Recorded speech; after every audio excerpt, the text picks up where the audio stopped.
Commémoration, il y a 2 ans jour pour jour, 130 personnes perdaient la vie et 413 autres étaient blessées à Paris et au Stade de France. Ce lundi 13 novembre, la France se souvient et rend hommage aux victimes. Plusieurs cérémonies avaient lieu dans la matinée en présence entre autres du président Macron et de la maire de Paris Anne Hidalgo. Pour Georges Salines, père de Lola, tombé sous les balles lors du concert des Aigles of Death Metal au Bataclan, ancien président de l'association 13 novembre Fraternité et Vérité aujourd'hui président d'honneur, ce 2e anniversaire est psychologiquement plus dur à supporter que le premier en 2016. Il l'a dit sur Twitter peu avant le début des cérémonies d'hommage. Depuis, je n'ai rien oublié, et surtout pas Lola, mais le cours de la vie a repris avec une apparence plus normale, des moments heureux, des préoccupations ordinaires. Et par ce fait même, ce 2e anniversaire est étrangement plus dur à supporter que le premier.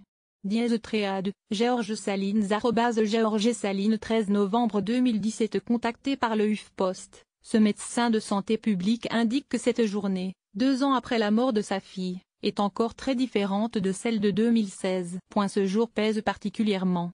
L'an dernier, cela ne faisait qu'1 an, les jours passaient et se ressemblaient tous. Mais aujourd'hui, peut-être parce que l'on va un peu mieux, cet anniversaire a une autre signification.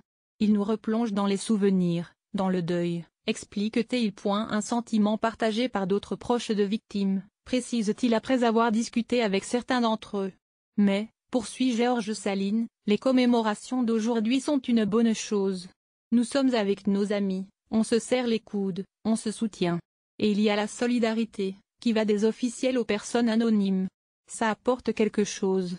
Ce sentiment de tristesse exacerbée, 2 ans après les faits, plus douloureuse encore qu'au premier anniversaire, est classique, indique Muriel Salmona au HuffPost, psychiatre et présidente de l'association Mémoire Traumatique et Victimologie.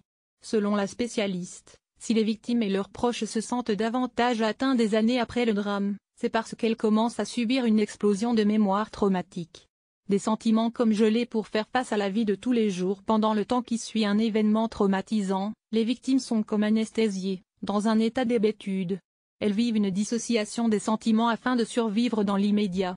La souffrance est tellement forte que leurs sentiments sont comme gelés pour permettre à la personne de faire face à la vie de tous les jours. Mais au bout d'un certain temps, la mémoire commence à revenir, beaucoup plus forte, beaucoup plus exacerbée. C'est une bombe traumatique à retardement, explique la psychiatre. Et c'est d'ailleurs un phénomène assez dangereux auquel il faut faire attention, met-elle en garde. Une personne peut faire preuve d'une étonnante résilience, on se dit alors qu'elle encaisse bien le coup. Mais c'est trompeur. L'explosion de la mémoire traumatique donne accès aux émotions jusque-là refoulées. Le jour où cela arrive, la personne peut être complètement anéantie. Mais il est toujours préférable que cela arrive, précise-t-elle, car c'est à partir du moment où l'on a accès à ces émotions que l'on peut les analyser et travailler sur soi-même pour guérir. Enfin, si l'on veut éviter que le retour de bâton ne soit trop violent, il faut avant tout se protéger dès le début, et être bien conseillé, bien entouré. C'est comme une blessure, plus vite elle est soignée, plus vite elle sera guérie. Lire aussi, 2 ans après les attentats du 13 novembre, une partie de moi est morte. Tous les matins, recevez gratuitement la newsletter du HuffPost. À voir également sur le HuffPost. Envoyer une correction.